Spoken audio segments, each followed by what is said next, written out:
In the question we are given a parabolic reflector. That is just a reflecting mirror. It is in the shape of a parabola. Since no direction is given, we are taking it as a right side facing parabola. And at the vertex of the parabola, we draw the x-axis and y-axis. We are taking the vertex of the parabola as the origin. And through here, we draw the horizontal x-axis and the y-axis. This is x and y. This is our origin O. So x-axis is the axis of the parabola. So this, since it's a right side facing parabola, we take the equation as y square equal to 4ax. Then it is given that the reflector is 5 centimeter deep. 5 centimeter means from here to here, the middle, it is 5 centimeter. Okay, and the diameter is 20 centimeters. So from this end to this end, this is actually a circle. It looks like it is a parabola too. It looks like an ellipse to us, but it is actually a circle here. So it is a flattened shape, the perspective. Here you have a circle. The diameter is 20. A parabola will be symmetric above and below its axis. So you have 20 here. That means you will have 10 above the x-axis and 10 below the x-axis. Now I have 10 here. Already I told this length is 5. 5 along the x-axis. So the coordinates of the point A will be 5, this 10, y value 10. 5, 10. So A 5, 10 is a point which is lying on the parabola.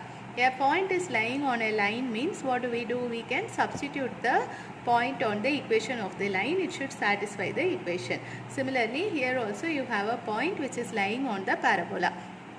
So we are just substituting x and y as 5 and 10. Substituting, simplifying, you get the value of A. A is equal to 5. When you have A is equal to 5, we are finding the focus. Focus is A, 0. Why A, 0? Because it is the right side facing parabola. 5, 0. This is the answer. In your book, it will be given as midpoint of the diameter. I will show you how. This is 5, 10.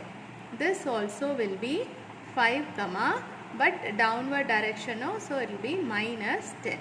Now if you take the midpoint, you will get 5 plus 5 by 2, 10 minus 10 by 2. So 5, 0, which is the midpoint of the diameter. That's why it is given in your book like that. This is the answer.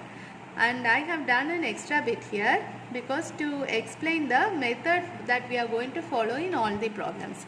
In all the problems, what we will be doing is, we will first say what shape it is. In this question, it is given in the question itself that it is a parabola. So we are not mentioning that. Then we will say whether it is a right side facing or left side facing, or if it is an ellipse, we will say which is its major axis, whether it is the major axis is x-axis or y-axis. Then we will just write the equation. After writing the equation, in every problem you will be able to find a point like this with both x and y values given. If you substitute in the equation, you will get the value of A. Once you find A, what we will do is, in this problem it's over. After finding A, the problem is over. What we usually do is, we will substitute the A in the equation of the curve. You will get this equation.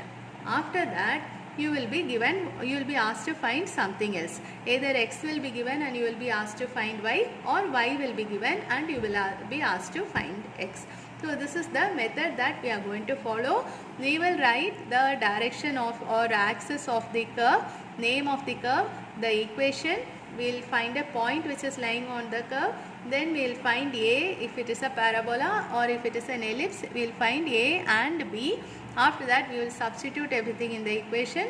Then we will find the final answer.